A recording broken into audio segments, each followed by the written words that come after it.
Какво е общото между японската нинджа и България? Това е най-новата продукция, която американската филмова компания New Image снима в нашата страна. В главната роля се превъплъщава чаровният английски актьор Скот Аткинс. Чуйте какво каза той пред Спортна треска.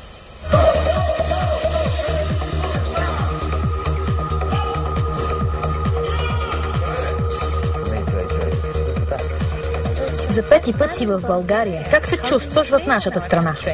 Вече свикнах с обстановката тук. Много хубава страна. Екипът, който работи във филма, е почти същият като в предишните продукции. Приятелих се с много хора.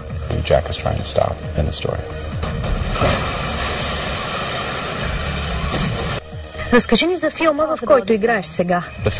Филмът се казва Нинджа. Японската нинджа се завръща като главен герой.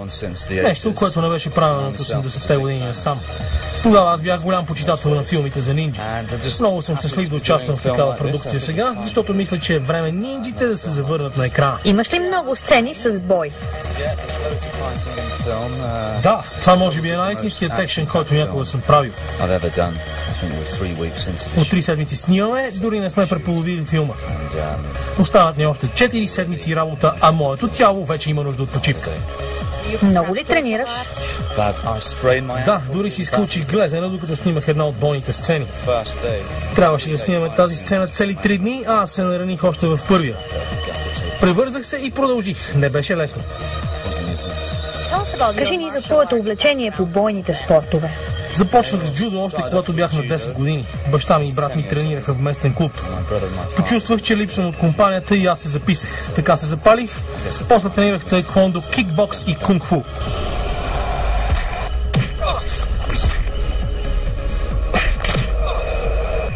Бил си се с звезди като Джет Ли и Жан-Клод Ван Дам. Срещу кого бе най-трудно? Изненадаха ли те с нещо? Джет беше невероятен в хореографията на боя. Дойде на снимачната площадка, докато аз репетирах с дубльорите и режисьора. Видя 2 пъти какво се изисква от него и го направи без никаква репетиция. Невероятно бе да се работи и с Джеки Чан. Седях и го наблюдавах как повтаряше една сцена 36 пъти. Броих ги, бях очарован. Тези звезди имат различен стил на игра и се радвам, че съм имал шанса да работя с тях. Падаш ли си по други спортове, като футбол? Гледам футбол само когато играя националния отбор на Англия. Не съм почитател на нито един отбор. Европейското дори не го гледах, защото Англия не се класира. Истината е, че следя само шампионатите по бойни спорт.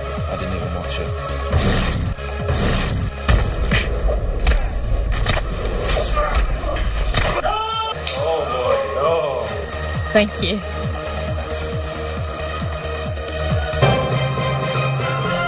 Скот Аткинс играе ролята на нинджа, Камен Алипиев изигра Скот Аткинс. Но обещавам, че следващата седмица ще се върнем с Ели Гигова в това студио отново във формата на нинджи и ще бъдем отново с вас в 17:30 другата неделя.